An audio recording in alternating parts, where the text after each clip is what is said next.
everyone, how are you? You finished your second week successfully. It was great to see some of you at the Collaborate. For those of you who aren't at the Collaborate or didn't manage to get there, I noticed Amanda sent the link out today, and I will put the link on this email as well so that you can have a look. I know it is due today, Monday, so hopefully you've got that done. I think the main thing with these reflections and goals is that it's really getting you to think about what happened on your last placement and what you learned from that last placement that you'd really like to build into this placement, as well as getting you to have a look at the focus areas for this placement. Now, the focus areas for this placement, you will notice, as Sarah has pointed out, that in the different assignments, the focus areas are slightly, not very much, slightly different. Now, you'll notice that there are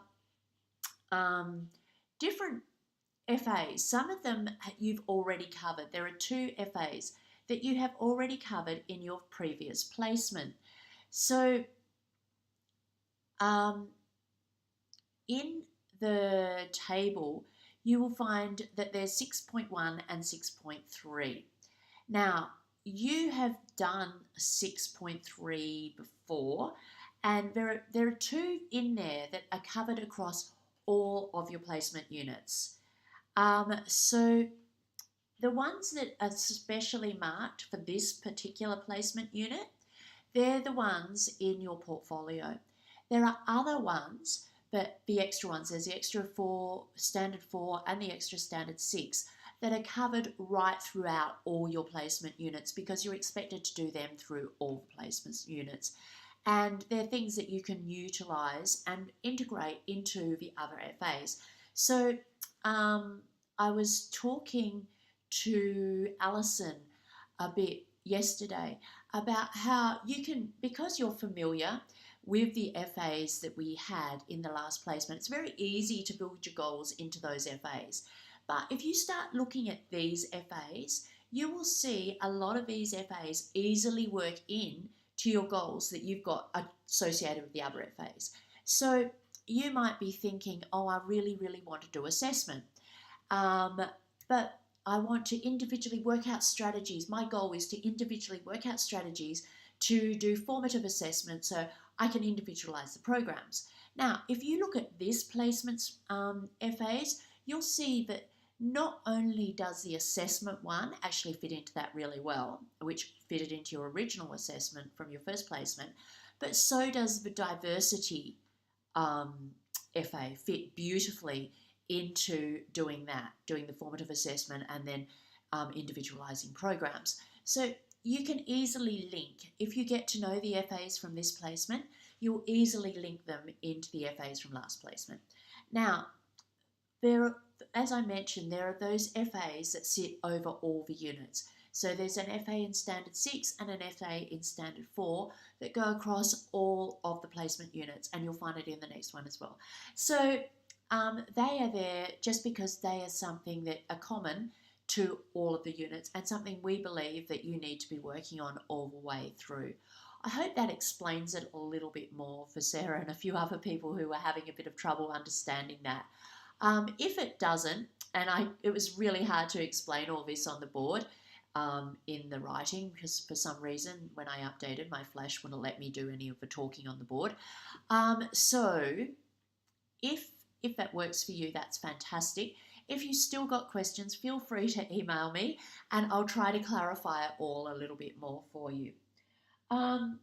We've got the new threads on the MT meetings, which I've seen some people, particularly in group 1, really getting into and coming up with some fantastic things on there. The portfolio examples, there are portfolio examples, which is a new thread as well. And I have got to put up another few Padlets. I'll put up a thread with a link to all the Padlets for different resources that we can start building up there. Now, this is the last week for the first group of placement students before they're out there. So I know they're working crazily through the board at the moment, trying to get everything done before they're out on placement. It's just come so quickly. So those people, I will put up another thread which we can start building up lists of things to take on your placement with you. So everybody, and I know we've got some people in this group who are fantastic at these sort of lists. All the lists that you've created, if you could put those up there where we can see all the things we need to bring on placement with us, that would be fantastic. So one of the things I think is most important that you should never forget is Panadol. Well, that's for me anyway. My partner refuses to take any medication like that. So, and he's a teacher. I don't know how he survives. But I would definitely have Panadol in my bag all the time. And things like that. Hat, must have a hat because there's no hat, no play. No fun today. So it is very important to have a hat. So you might have a whole big list of things that you want to bring on your placement, which is fantastic. And if you could put that up there so that the people who are going out next week can get themselves prepared with their teacher bag all ready to go, that would be really excellent. And I'm sure they would appreciate that help as well, because it can be very, very nerve-wracking. And because you're so nervous, you forget the obvious. So if all the obvious stuff is up there for you to remember, makes life much simpler.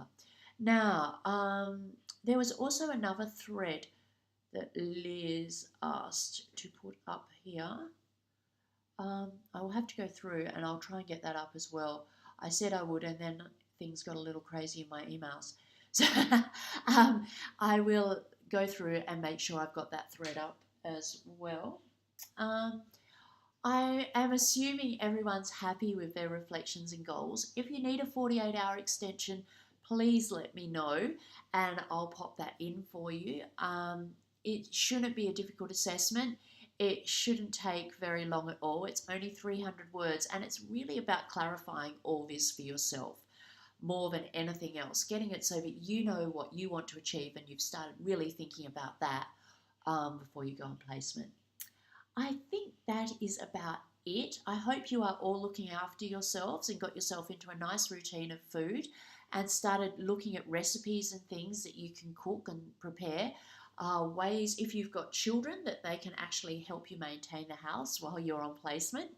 I might put something up about that as well, so we can share some of those great recipes that you can freeze and take for lunches and that are really healthy. So that to me is a really important thing to be doing at this point as well, getting all that under control, particularly those people who've only got 1 week left. Anyway, have a fabulous week.